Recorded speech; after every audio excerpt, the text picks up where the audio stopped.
Mucho antes de que el chocolate adornara estanterías o calentara manos en invierno, el cacao era algo completamente distinto.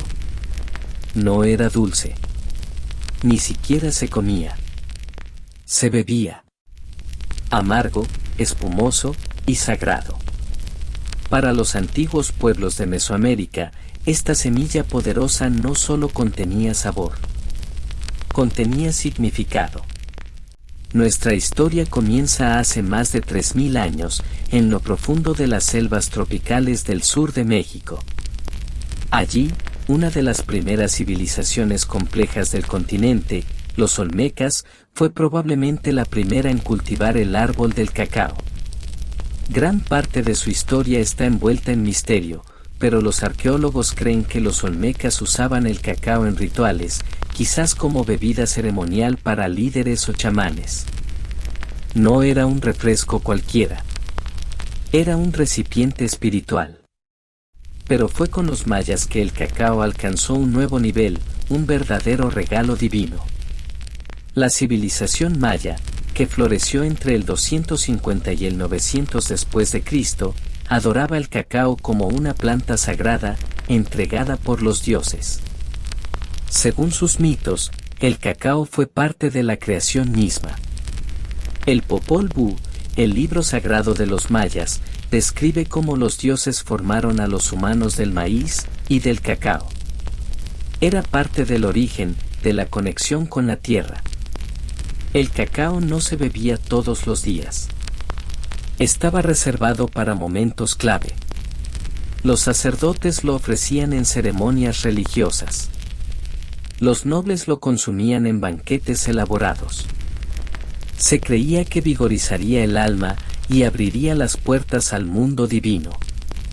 Servido frío, mezclado con chile, especias o maíz, el brebaje de cacao era espeso, fuerte y energético. A menudo se vertía de un recipiente a otro para crear una espuma espesa, símbolo de estatus y calidad. Pero su valor iba más allá del ritual. En los mercados mayas, los granos de cacao eran literalmente dinero. Se usaban como moneda. Unas pocas semillas podían comprar un tamal. 100 granos, un pavó. Se almacenaban como riqueza. Se comerciaban. Incluso se falsificaban con barro. Para los mayas, el cacao no era golosina. Era vida. Era poder. Era veneración. Era la bebida de los dioses, fluyendo por las venas de reyes y sacerdotes. Y así comenzaba uno de los viajes más extraordinarios en la historia de la gastronomía humana. Cuando los mayas ya habían dejado atrás su época de esplendor, una nueva civilización floreció en el centro de Mesoamérica. Se trataba de los mexicas, más conocidos hoy como los aztecas. Ellos no solo heredaron la cultura del cacao, sino que la elevaron a una escala imperial. A diferencia de los mayas, que cultivaban el cacao en sus propios territorios selváticos, los aztecas vivían en el altiplano central, donde el clima no permitía su cultivo. Esto convirtió al cacao en un bien aún más valioso. Era raro. Venía de lejos. Y por tanto, representaba no solo riqueza, sino poder. Las vainas de cacao llegaban a la capital azteca, Tenochtitlán, en forma de tributo. Las regiones conquistadas, ubicadas en zonas más cálidas, estaban obligadas a enviar grandes cantidades de granos como parte de sus pagos al emperador. Estos cargamentos se almacenaban cuidadosamente en depósitos estatales. En muchos sentidos, funcionaban como bancos de cacao. Se utilizaban como moneda corriente. Por ejemplo, un conejo podía costar unos 10 granos de cacao. Una prostituta, 20. Un esclavo joven y saludable, quizás entre 100 y 300 granos. Los mercados estaban organizados para aceptar esta forma de pago, y el valor de cada producto era calculado con precisión en semillas. El cacao era, literalmente, el dinero del imperio. Pero el cacao no solo era una moneda. También era símbolo de élite. Solo los nobles, sacerdotes y guerreros de alto rango podían beberlo. Para los aztecas, el cacao era una bebida espesa, oscura, sin azúcar. Se mezclaba con agua, chile, maíz molido y, en ocasiones, con vainilla o flores aromáticas. Se decía que energizaba el cuerpo y aclaraba la mente, preparándolo para la guerra o la ceremonia. Era tan apreciado, que el emperador Moctezuma II, según crónicas españolas, consumía hasta 50 tazas de cacao al día. Creía que aumentaba su fuerza, su resistencia, e incluso su potencia sexual. Las tazas no eran de cerámica vulgar. Estaban hechas de oro, de obsidiana, o decoradas con plumas y conchas. Beber cacao era un acto de estado. La preparación del cacao seguía un protocolo riguroso. Las mujeres encargadas de servirlo eran elegidas con cuidado. Conocían las proporciones exactas, los ingredientes secretos, el tiempo que debía batirse la mezcla. El cacao no se hervía. Se vertía una y otra vez de una vasija a otra, levantando espuma. Esa espuma era el verdadero tesoro. Cuanta más espuma, más prestigio tenía la bebida. En los rituales religiosos, el cacao también tenía su lugar. Se ofrecía a los dioses como libación sagrada. Se derramaba sobre los altares. A veces, se mezclaba con sangre humana, como forma de honra máxima. El dios Quetzalcóatl, la serpiente emplumada, era considerado el portador del cacao. La leyenda cuenta que robó las semillas del paraíso y se las entregó a la humanidad. Por eso, beber cacao era casi un acto de agradecimiento eterno. En las ceremonias fúnebres, el cacao también aparecía. Al igual que los mayas, los aztecas colocaban vasijas de cacao junto a los muertos. Se creía que esa bebida ayudaría al alma en su tránsito hacia el Mictlán, el inframundo. Allí, entre montañas, ríos de obsidiana y criaturas infernales, el alma del difunto necesitaría fuerza. El cacao era provisión para la eternidad. El cacao no era entretenimiento. Era sagrado. Y era estratégico. Servía para hacer política.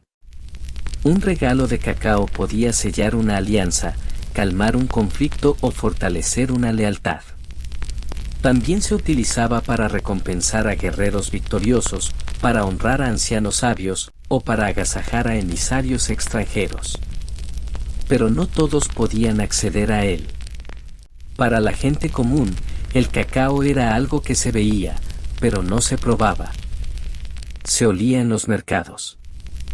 Se escuchaban las historias. Pero beberlo, eso estaba reservado para los poderosos. El cacao era, en todos los sentidos, una bebida que dividía clases, que marcaba jerarquías. Y así, con cada sorbo servido en las cámaras del palacio, con cada semilla intercambiada por bienes, con cada ritual, el cacao se consolidó como un símbolo central del poder azteca. Pero esa supremacía estaba a punto de cambiar. Porque al otro lado del océano, barcos con cruces y pólvora se acercaban. Y con ellos, llegaría el principio del fin. En el año 1519, las costas del actual México vieron llegar embarcaciones que cambiarían el destino de un continente.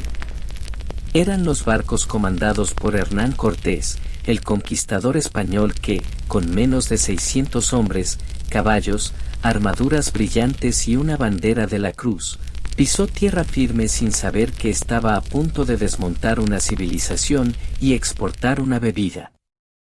Los aztecas, liderados por Moctezuma II, observaron a estos extraños visitantes con asombro y suspicacia. Había profecías. Algunos decían que los hombres blancos venían del oriente como dioses antiguos regresando. Moctezuma, según las crónicas, recibió a Cortés con respeto, regalos y cacao. Sí, cacao. No oro. No jade. No tronos.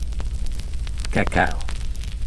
Los españoles vieron cómo se le servía al emperador una bebida espesa y oscura, en copas de oro. Vieron cómo los nobles bebían con solemnidad y reverencia. Notaron que los granos se usaban como moneda. Que los mercados estaban estructurados alrededor de ellos. Que los guerreros los tomaban antes de ir al combate. Que los sacerdotes los ofrecían a los dioses.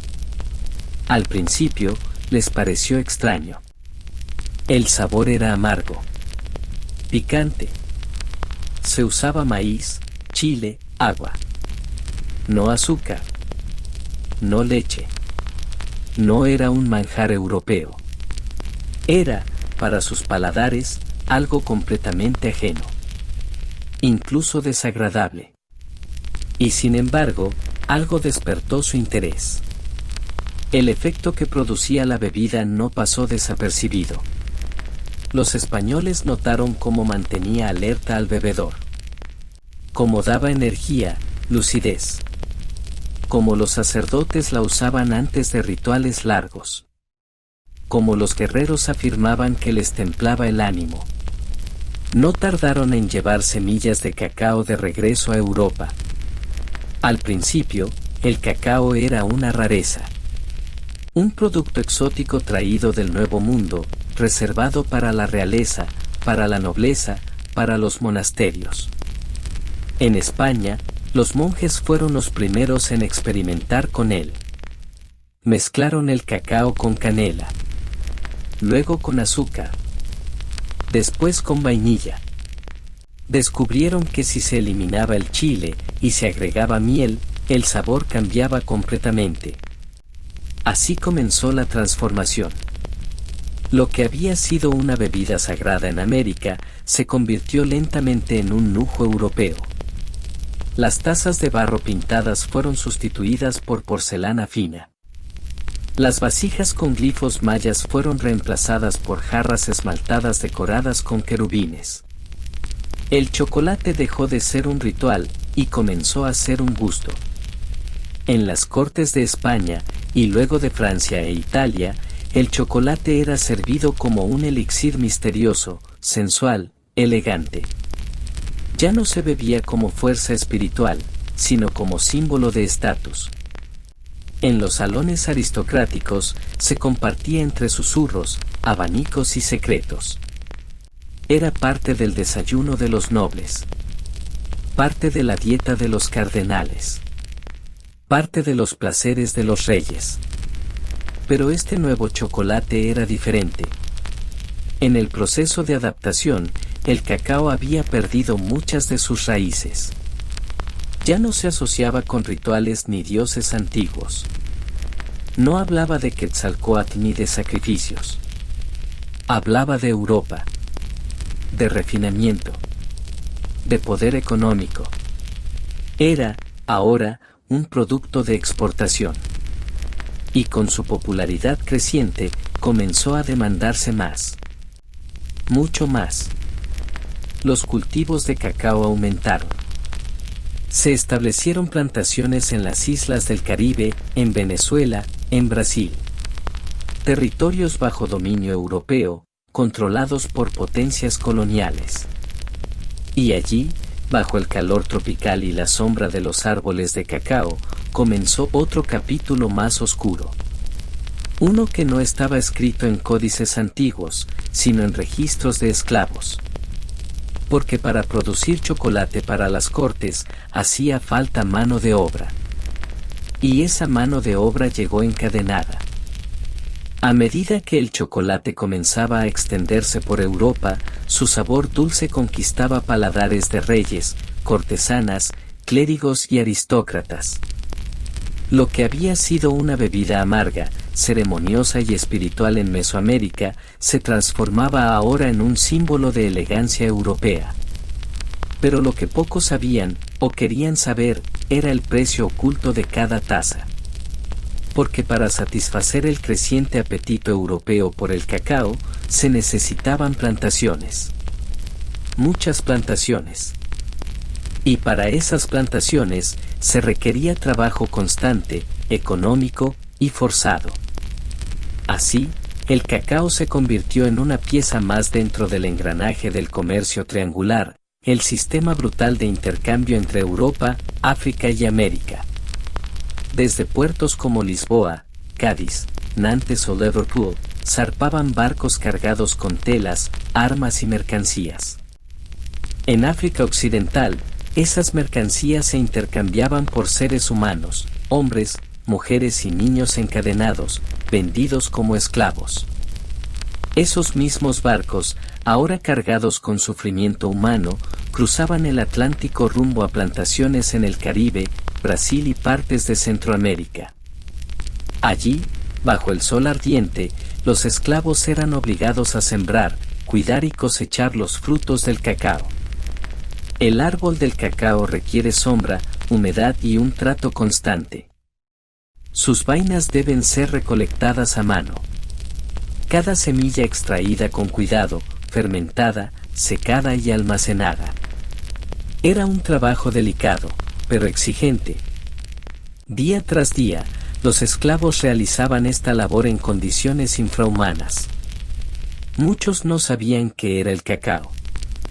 Jamás probarían el chocolate que producían. Lo único que conocían eran las órdenes, los golpes y el agotamiento. En islas como Martinica, Trinidad, Santo Tomás y Sao Tomé, las plantaciones se multiplicaron. Los colonos europeos invertían en grandes extensiones de tierra. Las coronas financiaban rutas de comercio. Y mientras en París o Madrid se servía chocolate espeso en tazas de porcelana, en las plantaciones los esclavos recogían semillas con las manos heridas. El cacao, una vez símbolo de lo sagrado, se volvía ahora un motor del comercio imperial. Los registros coloniales muestran cifras frías, toneladas exportadas, precios por saco, impuestos cobrados por la corona. Pero no hablaban de los nombres de los trabajadores. No mencionaban las canciones rotas, las enfermedades, las fugas, los castigos. Y, sin embargo, allí estaban. Decenas de miles de personas africanas, desarraigadas, forzadas a sembrar el placer de otros. A transformar la semilla sagrada de los dioses en un bien de lujo para Europa. En muchas plantaciones, los esclavos también cultivaban azúcar. Porque el chocolate europeo no era como el de los mexicas. Era dulce. Y el azúcar, al igual que el cacao, tenía su propio camino de sangre. De hecho, ambos productos, cacao y azúcar, se convirtieron en símbolos gemelos de un sistema de opresión económica sostenido durante siglos. El chocolate se transformó así en una contradicción. Era alegría para unos y sufrimiento para otros. En los salones de Europa se hablaba del chocolate como símbolo de sofisticación. Se le atribuían propiedades afrodisíacas, medicinales, incluso espirituales. Era regalo de bodas, tributo diplomático, detalle romántico. Y mientras tanto, en las plantaciones, generaciones completas nacían y morían sin saber qué era el descanso. Poco a poco, la imagen del chocolate fue quedando desligada de sus orígenes. Para la mayoría de los consumidores europeos, el chocolate simplemente existía. Llegaba en bloques, en polvo, en tabletas. Se preparaba en cocina. Se servía caliente. Era dulce. Reconfortante. Nadie preguntaba por las manos que lo habían hecho posible. El cacao se volvió producto. Mercancía. Renglón contable. Las historias de Quetzalcóatl, de las ceremonias mayas, de las vasijas funerarias aztecas, se borraron. Fueron sustituidas por etiquetas, marcas y recetas. Lo espiritual se convirtió en económico. lo ritual, en consumo. Y así, el chocolate entró al corazón del colonialismo global. Una bebida que alguna vez fue parte de la creación del mundo, ahora servía como alimento de imperios y testigo silencioso de millones de vidas invisibles. Para inicios del siglo XIX, el chocolate ya no era un secreto aristocrático. En Europa, especialmente en ciudades como Londres, París, Ámsterdam y Turín, la bebida se había popularizado entre las clases altas. Pero algo estaba por cambiar. Era la época de máquinas, chimeneas y fábricas. La revolución industrial comenzaba a transformar todo lo que tocaba: el transporte, la ropa, los alimentos y también el chocolate. Hasta ese momento, el chocolate seguía siendo principalmente una bebida. Espesa, caliente, endulzada. Se preparaba en casa o en salones exclusivos. Su producción era manual, artesanal. Pero a medida que las máquinas tomaban el relevo en otras industrias, algunos inventores y empresarios se preguntaron: ¿se puede industrializar el chocolate? La respuesta fue sí. En el año 1828, un químico holandés llamado Coenraad Johannes van Houten cambió la historia del chocolate para siempre. Utilizando una prensa hidráulica, logró separar el contenido graso del cacao, la manteca de cacao. Lo que quedaba era un polvo seco, más ligero, más fácil de mezclar y mucho más barato de producir. Este proceso fue el nacimiento del cacao en polvo, también conocido como cacao holandés. Este invento tenía varias implicaciones. Primero, hacía que el chocolate fuera más accesible para la clase media. Segundo, permitía la estandarización del producto. Tercero, abrió las puertas a nuevas recetas, más suaves, menos amargas, más populares. Pero sobre todo, sentó las bases para el chocolate sólido. En 1847, en Inglaterra, la empresa Fry & Sons logró algo inédito. Combinó el polvo de cacao, la manteca de cacao y azúcar en proporciones exactas y creó la primera tableta de chocolate comestible de la historia. Ya no era necesario beber el chocolate. Ahora se podía morder. Esto marcó el inicio de una nueva era. Poco después, en Suiza, Daniel Peter dio otro paso crucial: añadió leche condensada al chocolate. Así nació el chocolate con leche, una variante más suave, cremosa y atractiva para el paladar europeo.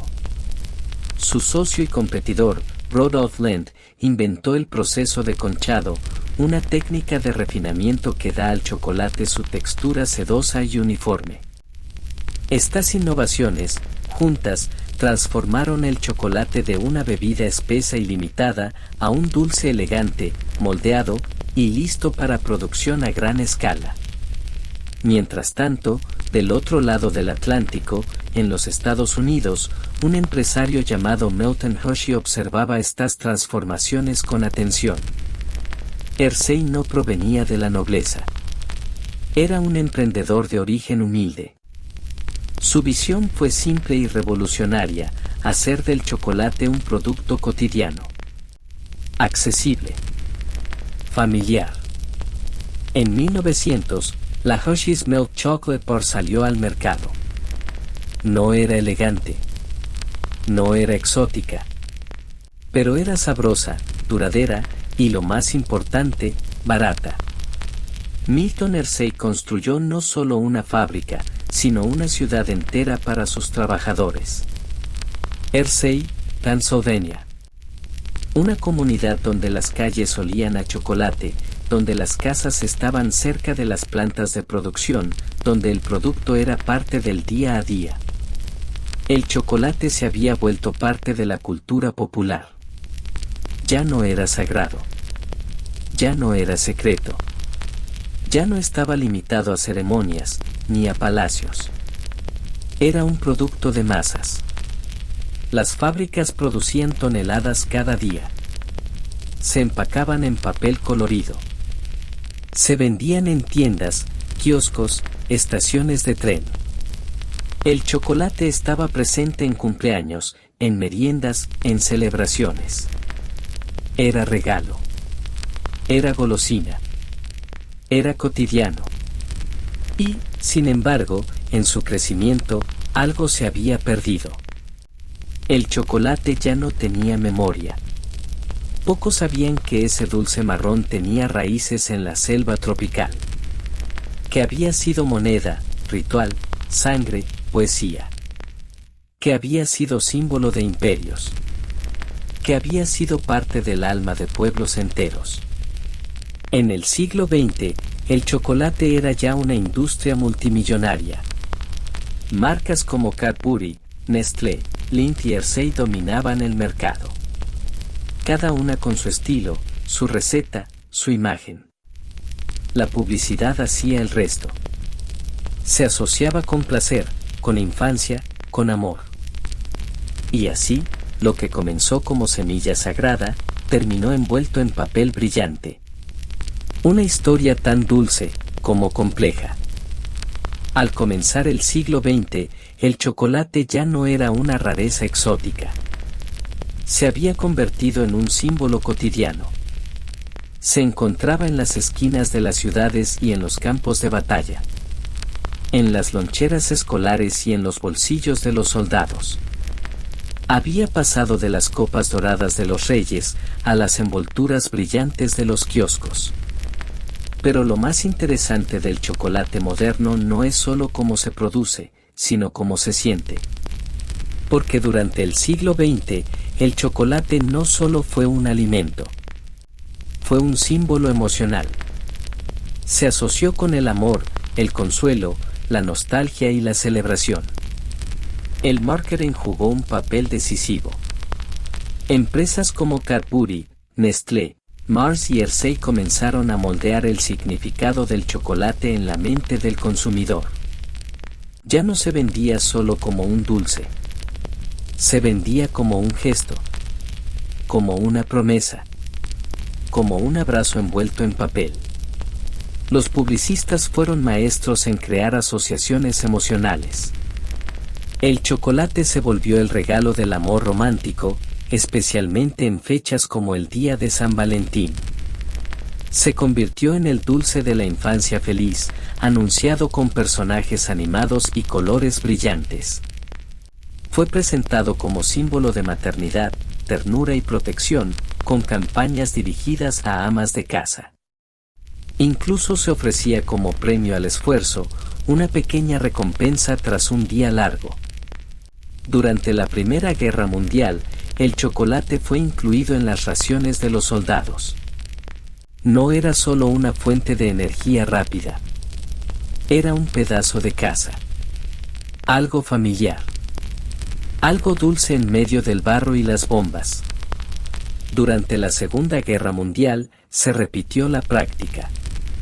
Millones de tabletas fueron enviadas a los frentes. El chocolate se convirtió en símbolo de resistencia, de moral y de humanidad. En tiempos de paz, el chocolate consolidó su lugar en las celebraciones familiares. En Pascua, surgieron los huevos de chocolate, vacíos por dentro pero cargados de simbolismo. En Halloween, se volvió la moneda de los disfraces y las puertas abiertas. En Navidad, llenó calendarios, medias colgadas y mesas festivas. Poco a poco, el chocolate fue ocupando espacios. En la cultura. En la memoria. En la cocina. En las canciones. En las películas. Pero mientras en el norte del mundo el chocolate era sinónimo de alegría y dulzura, al sur, su historia era otra. Porque el cacao, el ingrediente esencial, no crecía en Europa ni en Norteamérica. Venía del trópico. Y muchas de las mismas regiones que siglos antes habían sido forzadas a producirlo, seguían haciéndolo, ahora bajo nuevas formas de desigualdad. En países como Costa de Marfil, Ghana, Nigeria, Camerún, Ecuador, Brasil y Perú, millones de agricultores dependían del cultivo de cacao. Pero las ganancias no llegaban a sus manos. La cadena de valor del chocolate estaba, y aún está, profundamente desbalanceada. Mientras los consumidores pagaban por el diseño de la envoltura o por el prestigio de una marca, los campesinos que sembraban y recolectaban las vainas recibían centavos. En muchos casos, por debajo del costo real de producción. Incluso a finales del siglo XX, comenzaron a surgir denuncias sobre trabajo infantil, condiciones abusivas y falta de acceso a servicios básicos en las regiones cacaoteras. La industria del chocolate, por años, cerró los ojos. Porque el chocolate no debía estar asociado con sufrimiento. Era un símbolo de placer. Y sin embargo, allí estaban las contradicciones. Una tableta que en Europa podía costar $5, había sido producida con granos por los que se pagaban apenas 50 centavos en origen. Y de esos 50 centavos, al agricultor le llegaban apenas 10. Pero esas cifras no estaban en las etiquetas. El siglo XX fue el siglo del chocolate invisible, donde el consumidor solo veía el envoltorio, no las manos, no las tierras, no las historias. Y mientras la industria crecía, con nuevos sabores, formas, texturas y campañas, la historia del chocolate se alejaba cada vez más de sus raíces. Lo sagrado se volvió negocio. Lo ritual, logística. Lo poético, marketing. El chocolate se mantuvo, pero su alma se fue borrando. Cuando el nuevo milenio comenzó, el chocolate era ya omnipresente. Se vendía en supermercados, farmacias, aeropuertos y estaciones de servicio. Estaba disponible en todas las formas posibles: tabletas, bombones, barras energéticas, cereales, galletas, pasteles y bebidas. Para muchos consumidores, el chocolate se había convertido en algo tan cotidiano, tan normal, que había dejado de ser especial. Y sin embargo, al mismo tiempo que el chocolate comercial se estandarizaba, surgía en paralelo un movimiento que buscaba todo lo contrario. Un movimiento que no quería más azúcar, más aditivos, más envolturas brillantes. Un movimiento que quería volver al grano. Así nació lo que hoy se conoce como el movimiento del chocolate artesanal o, en inglés, bean to bar, del grano a la barra. Inspirado por movimientos similares en el mundo del vino, el café o el pan, el chocolate artesanal comenzó a ganar fuerza en pequeños talleres, mercados locales y ferias de alimentos. Allí, chocolateros independientes preguntaban cosas simples, pero poderosas.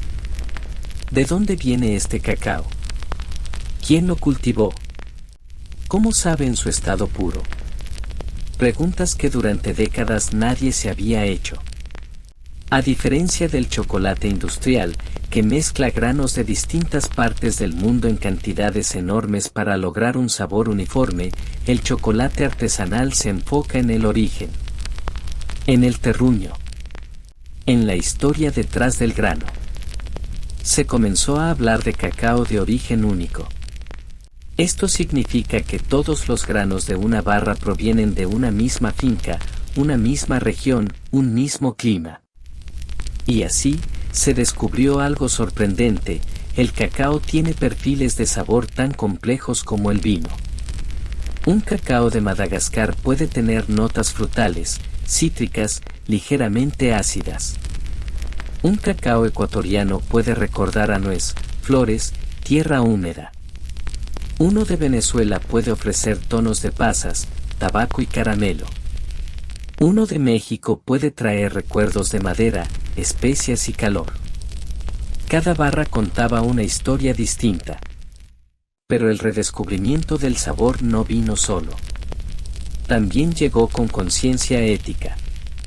Muchos chocolateros comenzaron a comprar directamente a los agricultores, sin intermediarios, pagando precios justos. En algunos casos, 4 o 5 veces por encima del precio del mercado tradicional. Se trataba de crear relaciones duraderas, de respetar el trabajo en origen, de conocer los rostros, los nombres, las fincas, las familias. Así nacieron iniciativas como Comercio Directo, Comercio Justo, Rainforest Alliance y muchas otras. Y al mismo tiempo, en América Latina, África y Asia, comunidades locales comenzaron a recuperar sus propias tradiciones cacaoteras. En Oaxaca, México, se retomaron las recetas ancestrales de bebidas espesas hechas con maíz, chile y cacao puro. En Guatemala, las cooperativas indígenas comenzaron a exportar cacao fino cultivado bajo sombra de árboles nativos, como se hacía siglos atrás. En Colombia, Perú y Ecuador, los pueblos originarios contaron sus historias, como el cacao era parte de sus mitos, de sus cantos, de sus curaciones.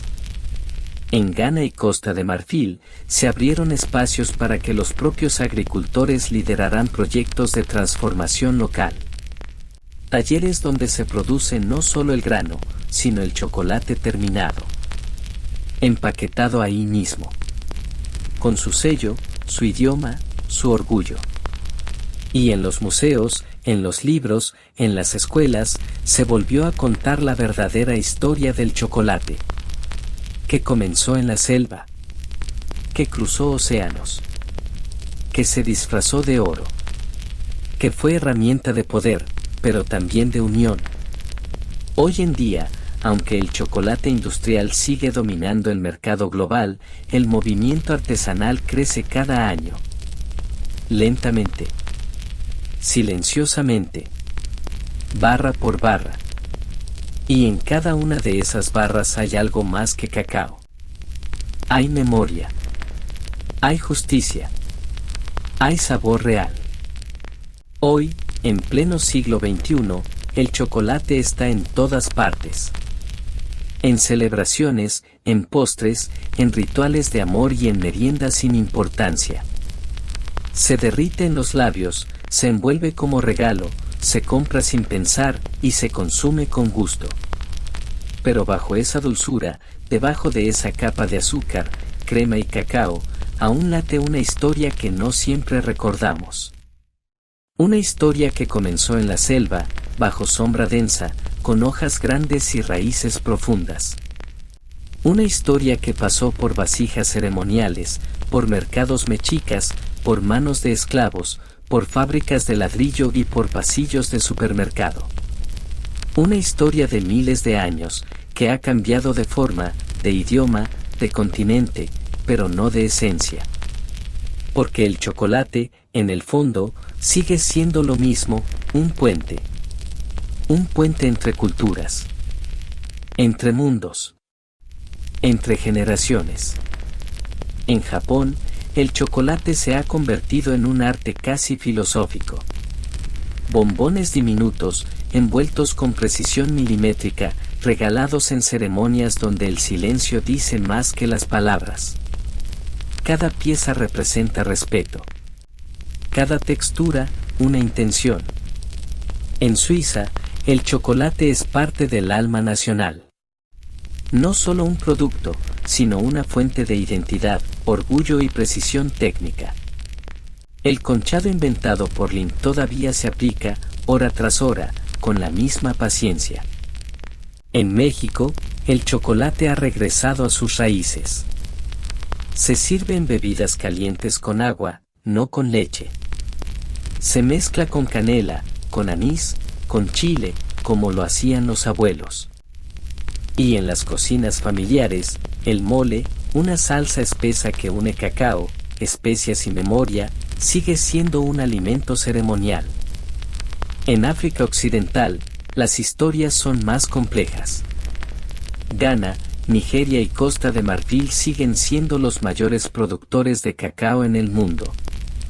Y, sin embargo, en muchas de esas regiones, el chocolate terminado es un lujo. El cacao se cultiva, se fermenta, se seca y se exporta. Los beneficios se van. Las etiquetas llegan desde lejos. Y muchas veces, los niños que trabajan entre los árboles no saben cómo sabe el producto final. Pero las cosas están cambiando. En algunos pueblos, se han abierto pequeñas fábricas. Allí, los jóvenes aprenden a transformar el grano, a empaquetarlo, a contar su historia. Y por primera vez, el chocolate se queda. Se comparte localmente. Se celebra. Mientras tanto, el consumidor del norte del mundo empieza a preguntarse más. ¿De dónde viene esta barra? ¿Quién la hizo? ¿Cómo puedo apoyar a quienes están al principio de la cadena? Cada vez más personas buscan chocolate con propósito. Chocolate con nombre, con lugar, con rostro. Chocolate que diga algo más que extra cremoso. El chocolate moderno, entonces, vive en un equilibrio frágil. Por un lado, es símbolo de placer, de celebración, de indulgencia. Por otro, es un recordatorio silencioso de un pasado lleno de desigualdad, explotación y olvido. Una contradicción envuelta en papel. Y sin embargo, sigue siendo un alimento profundamente humano. Es consuelo. Es memoria. Es historia. Es lo que los mayas ofrecían a los dioses. Es lo que los aztecas usaban para comprar y para orar. Es lo que los europeos bebían en salones adornados. Es lo que los soldados comían en la trinchera. Es lo que una madre regala a su hijo en su primer día de escuela. Y también, es lo que se derrite lentamente mientras alguien duerme, sin pensar en todo lo que representa. Porque el chocolate, aunque ha cambiado de forma una y otra vez, sigue haciendo lo mismo que hace siglos. Une. Une manos. Une culturas. Une tiempos. Une historias. Y al final de todo, cuando se apagan las luces, cuando el mundo se silencia, y solo queda el eco de una voz narrando suavemente, el chocolate sigue allí. Callado. Dulce. Y eterno. A lo largo de la historia, el chocolate no solo fue símbolo de poder, ritual o comercio. También fue considerado medicina. Desde las civilizaciones mesoamericanas hasta los boticarios europeos, el cacao fue visto como una sustancia con propiedades especiales. Una especie de tónico oscuro, denso y misterioso, que podía restaurar la fuerza, calmar el ánimo y hasta despertar el deseo. Los mayas y los aztecas ya atribuían al cacao efectos revitalizantes. Lo usaban para recuperar energía, aliviar la fatiga y preparar a los guerreros antes de entrar en combate. Para ellos, el cacao no era solamente una bebida sagrada, también era útil. Una especie de medicina líquida que podía levantar el espíritu y fortalecer el cuerpo. Con la llegada de los españoles a América, esas ideas se exportaron junto con el grano. Ya en el siglo XVI, médicos europeos comenzaron a experimentar con el cacao. Y aunque no entendían sus componentes, lo incorporaron rápidamente a sus recetarios. Se decía que el chocolate, sobre todo cuando se preparaba caliente y espeso, servía para curar la melancolía, una enfermedad emocional que en aquel tiempo se entendía como desequilibrio de los humores. También se recomendaba para mejorar la digestión, estimular el apetito, e incluso para prolongar la juventud. En algunos textos médicos de la época barroca, se describía al chocolate como un bálsamo para el corazón, un reanimador del alma y una bebida excelente para las damas fatigadas por el desmayo o la pena. La Iglesia también tuvo su opinión. Durante los siglos XVI y XVII, hubo intensos debates teológicos sobre si beber chocolate rompía o no el ayuno. Algunos sacerdotes lo prohibían durante la Cuaresma, otros lo permitían si no contenía leche ni azúcar. Lo que quedaba claro era esto: el chocolate tenía poder. Espiritual, corporal o simbólico. En la Francia del siglo XVIII, el chocolate era popular en los hospitales. Se recetaba a los pacientes como parte de la convalecencia, especialmente en los casos de fatiga crónica, ansiedad o debilidad.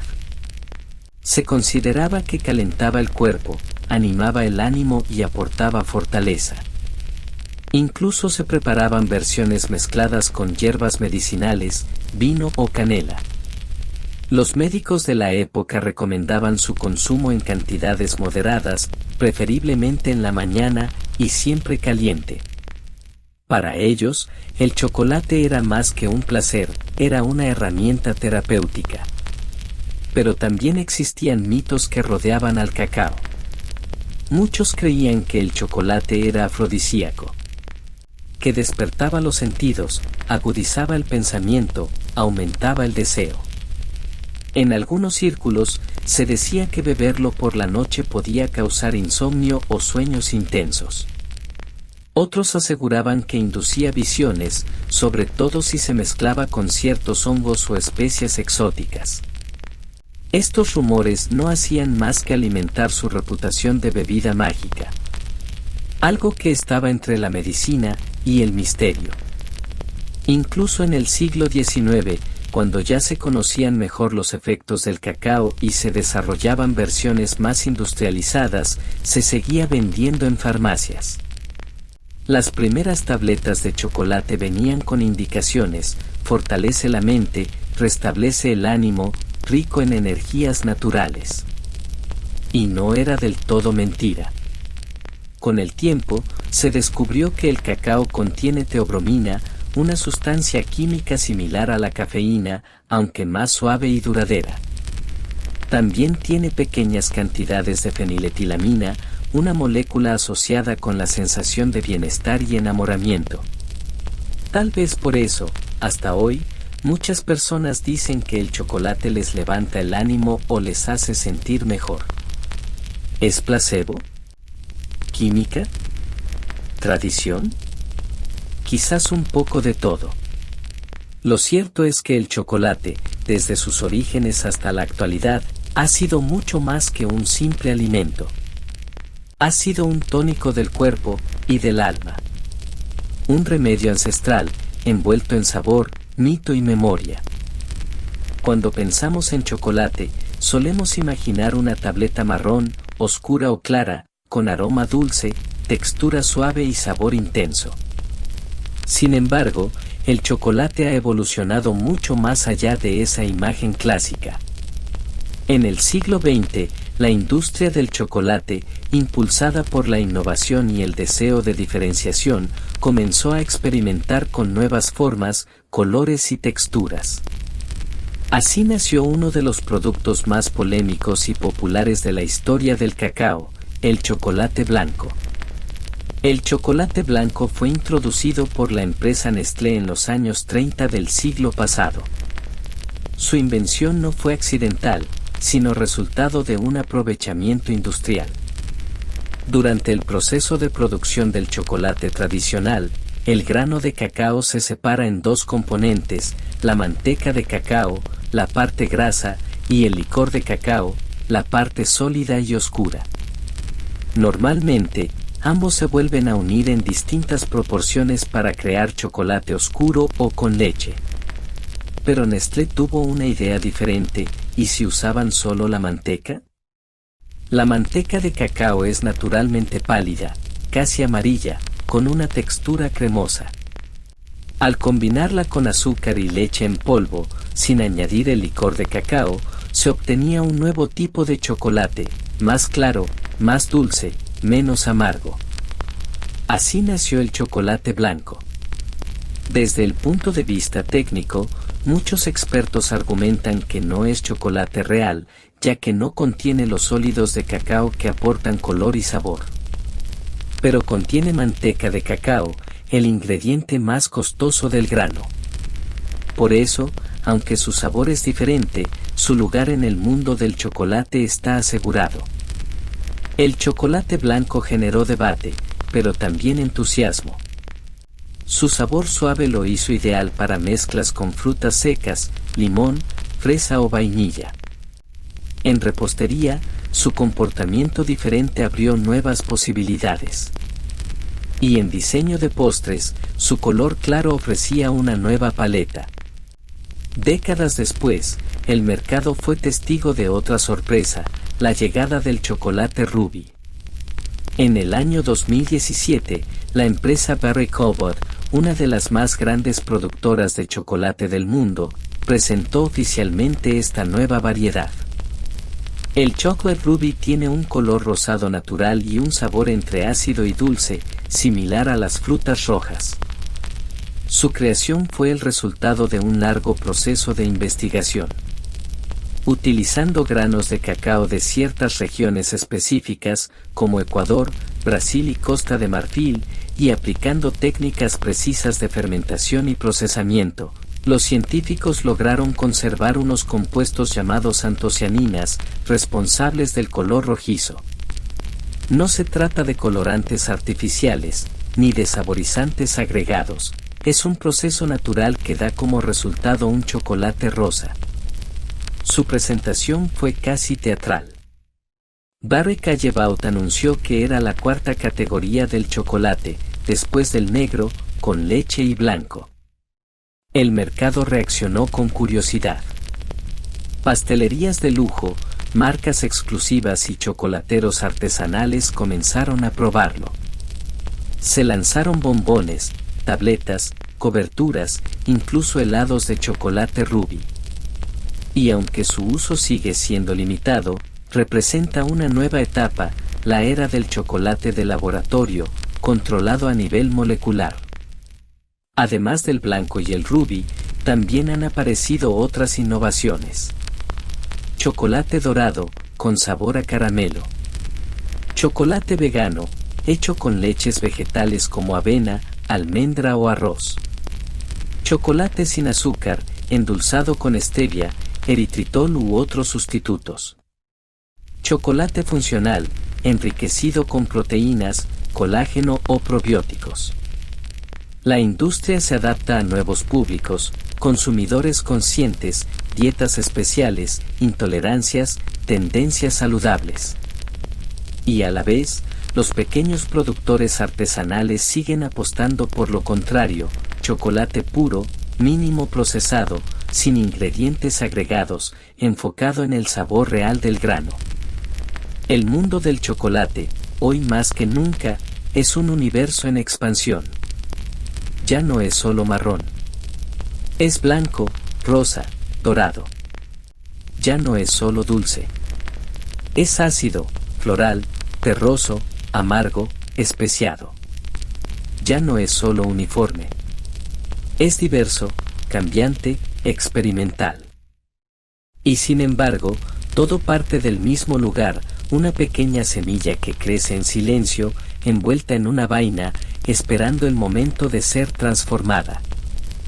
El chocolate, además de alimento, se ha convertido en símbolo cultural. Está tan arraigado en nuestra vida diaria que muchas veces no lo notamos. Aparece en momentos de celebración, de nostalgia, de consuelo y también de deseo. Pero más allá de su sabor, el chocolate vive también en las historias que nos contamos. En el cine. En los libros. En canciones, anuncios, postales y rituales personales. Comencemos con lo más evidente, el cine. Una de las películas más emblemáticas asociadas con el chocolate es, sin duda, Charlie y la fábrica de chocolate. Basada en la novela de Roald Dahl, esta historia nos lleva al interior de un mundo fantástico, lleno de ríos de chocolate, caramelos que cambian de forma y niños atrapados por sus propios defectos. La fábrica no es solo una fábrica, es una metáfora. Representa la imaginación, la abundancia, pero también la advertencia. El chocolate aquí no es solo dulce, es espejo. Refleja quiénes somos cuando no nos controla la razón, sino el impulso. La imagen de Willy Wonka, ya sea en la versión clásica o en la más moderna, permanece en el imaginario colectivo como símbolo de un mundo donde el chocolate tiene poder. Poder para premiar, para castigar, para fascinar. Pero no es la única historia donde el chocolate tiene protagonismo. En Chocolat, la película protagonizada por Juliette Binoche, el chocolate aparece como elemento de transformación social y espiritual.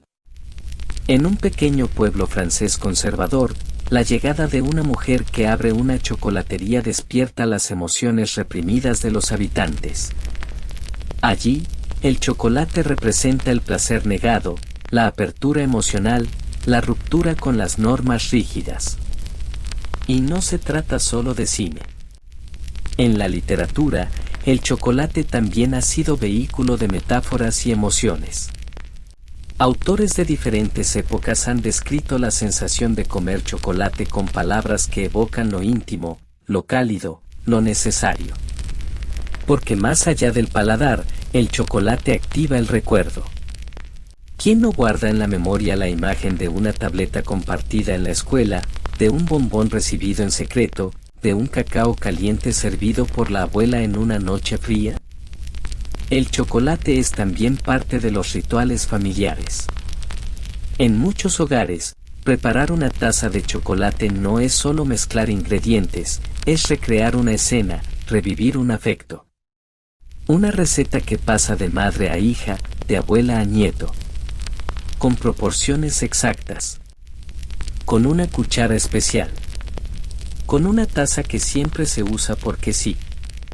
Y en cada país, ese ritual tiene su propia forma.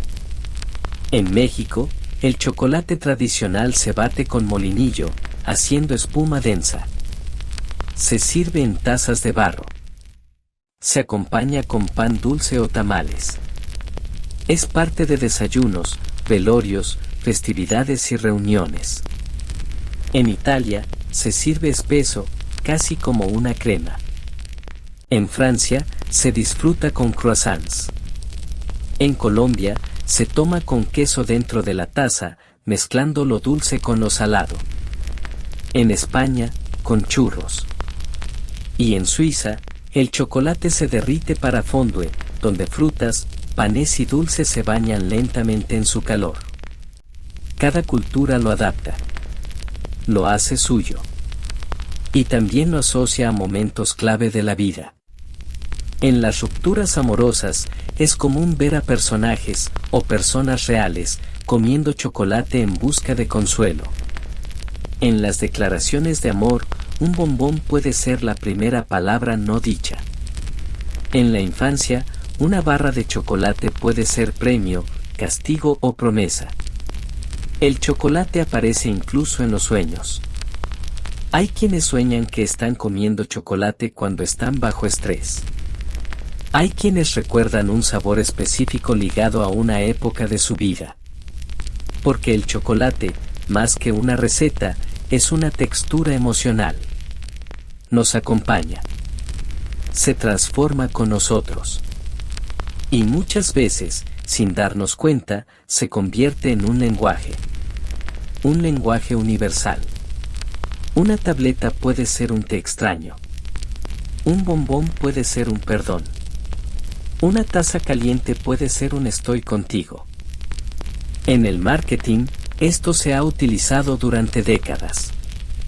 Las marcas saben que el chocolate no se vende solo por su sabor. Se vende por su carga emocional.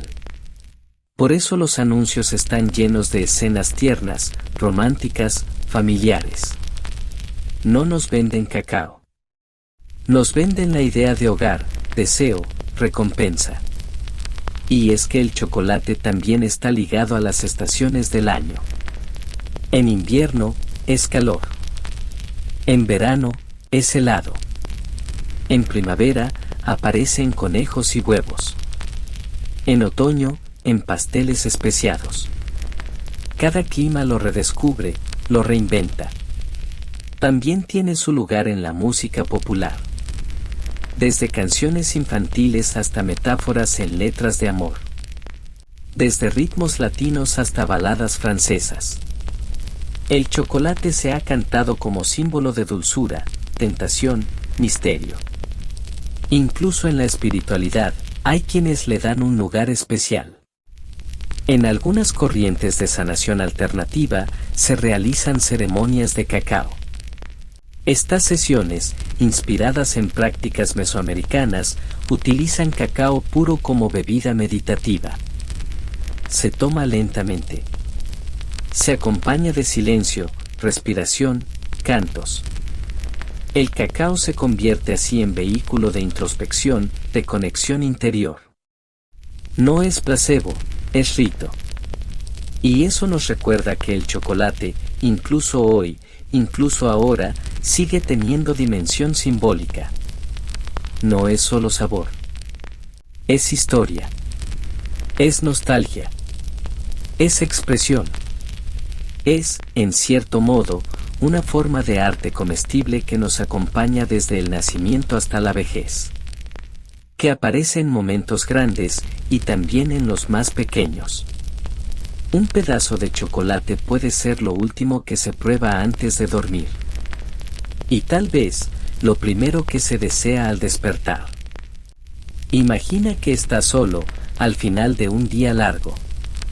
La habitación está en penumbra. Afuera, la ciudad se apaga poco a poco. Las luces, una a una, comienzan a titilar en ventanas ajenas.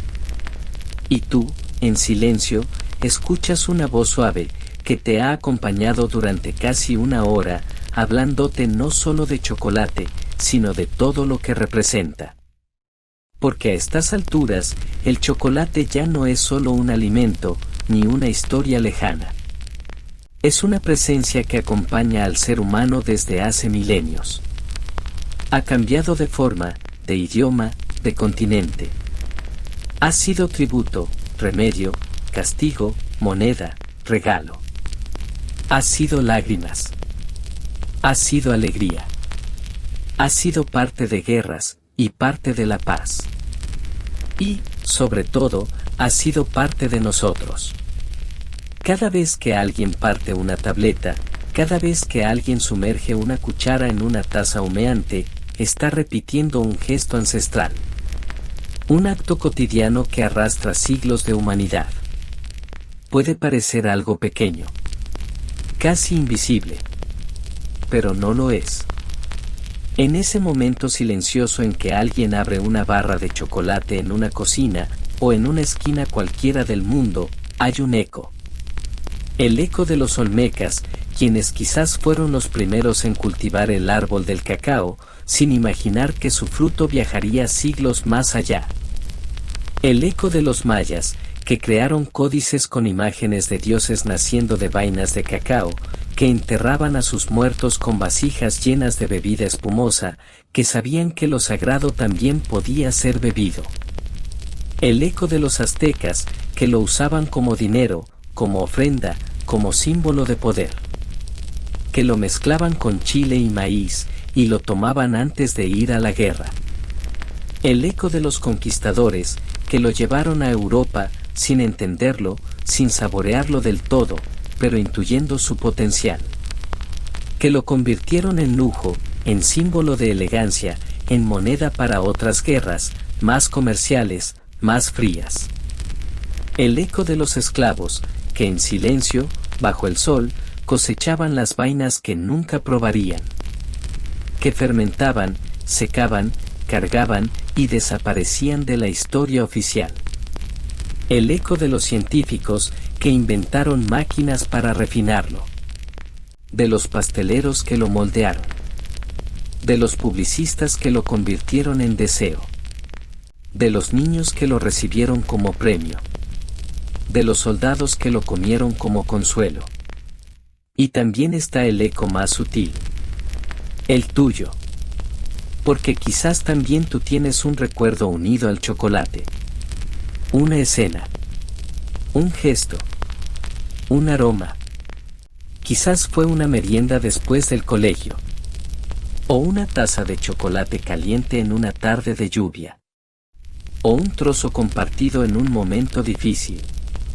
O un regalo que dijiste que no querías, pero aceptaste.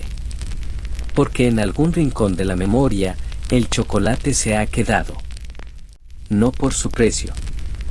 No por su presentación. Sino porque, como pocas cosas, tiene la capacidad de permanecer. En el paladar. En el corazón. En el tiempo. Y eso lo hace más que alimento. Lo convierte en lenguaje. Un lenguaje universal que no necesita traducción. Que se comparte en silencio. Que se ofrece como quien ofrece un poco de sí mismo. Que se entrega no solo para agradar, sino para conectar. Cuando observamos el mundo con calma, sin prisa, entendemos que hay ciertas cosas que no desaparecen con las modas. Ni con los algoritmos. Ni con los cambios de estación. Cosas que, de alguna manera, siguen allí. Firmes. Suaves. Constantes. Y el chocolate es una de ellas. No importa si está en una taza de barro en una aldea del sur de México o en una caja de lujo en una vitrina de Tokio. No importa si está en los labios de un niño o en las manos temblorosas de un abuelo. No importa si es negro, con leche, blanco, rubí, vegano, artesanal, comercial. Sigue siendo lo mismo. Sigue siendo esa semilla que guarda dentro de sí una historia. Una historia amarga y dulce a la vez. Como la vida. Una historia llena de rituales, de injusticias, de ternura, de explotación, de belleza, de supervivencia.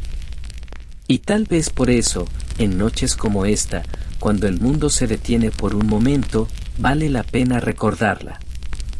No con drama. No con culpa. Solo con conciencia. Con esa conciencia tranquila que viene justo antes del sueño. Porque quizás no se trata de cambiar el mundo con una barra de chocolate. Pero sí de mirarlo distinto.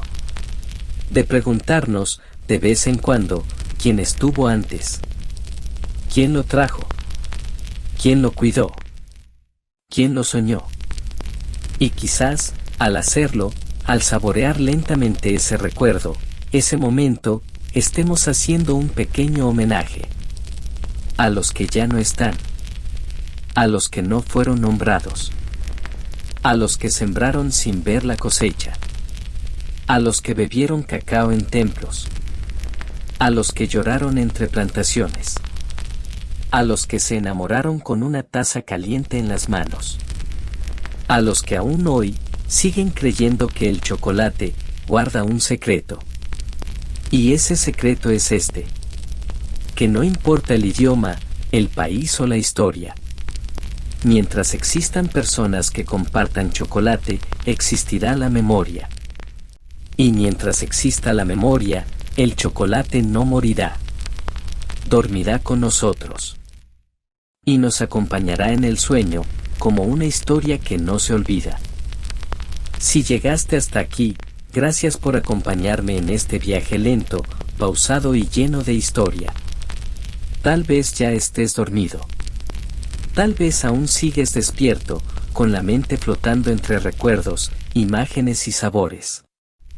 Si este tipo de contenido te ayuda a relajarte, a descansar o simplemente a desconectar por un rato del ruido del día, te invito a quedarte. Puedes suscribirte, activar la campanita o simplemente guardar este video para escucharlo cuando lo necesites. Y si conoces a alguien que también duerme mejor con historias tranquilas, compártelo. No hay prisa. Aquí todo es a otro ritmo. Nos vemos en el próximo viaje. Que descanses.